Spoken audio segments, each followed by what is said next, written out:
quoi dama ëppal xam xool. Coucou ma vie, ça va? Attends.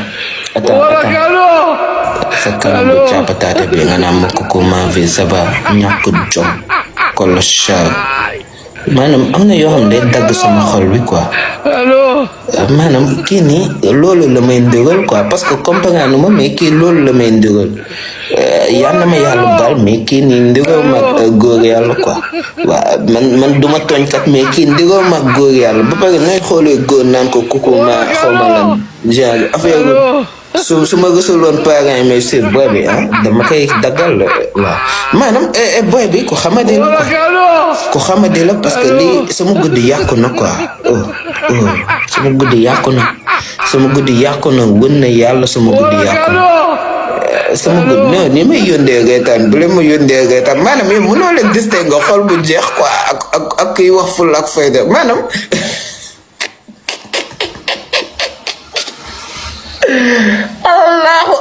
Allahu akbar astaghfirullah la ilaha illallah sayyidina Muhammad rasulullah sallallahu alaihi wasallam la ilaha illallah jullit du toj mais kii nii nu ma ko gisee nii boy dof kii loolu la de waaw parce que kii nii cootost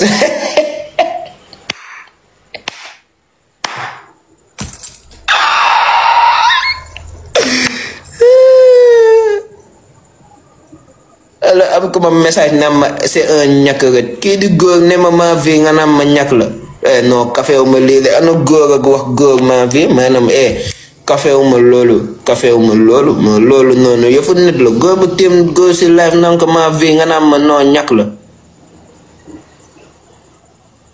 non maanaam gars yi vraiment man am na yoo xam ne neexuma waaw café wu ma ko boole ma ko sama kaf man sama àdduna boole naas lépp sama kaf ba mu des ay affaire yu ñàkk jom yooyu noonu ay affaire yu xaw ma nu mu fa demee noonu mais na yoo xam ne boole wu ma ko samay 18 muy kaf mu ñàkk nekk kaf boole wu ma ko samay 18 dama ko baare carrément maanaam yooyu noonu bokk sama programme genre caaxaan yooyu noonu maanaam café wu ma ko dof sama waa ji mais gars je vais couper le live et merci.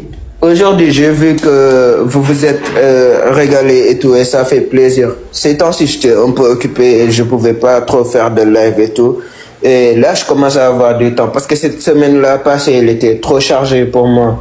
C'est pour ça, j'avais pas trop de temps de toujours publier et tout, de faire des lives comme d'habitude. Mais bon, on se voit à très bientôt, Inch'Allah. Peut-être demain même, je pense bien, à 23h. Si Dieu le veut. Ok, merci beaucoup. Hein.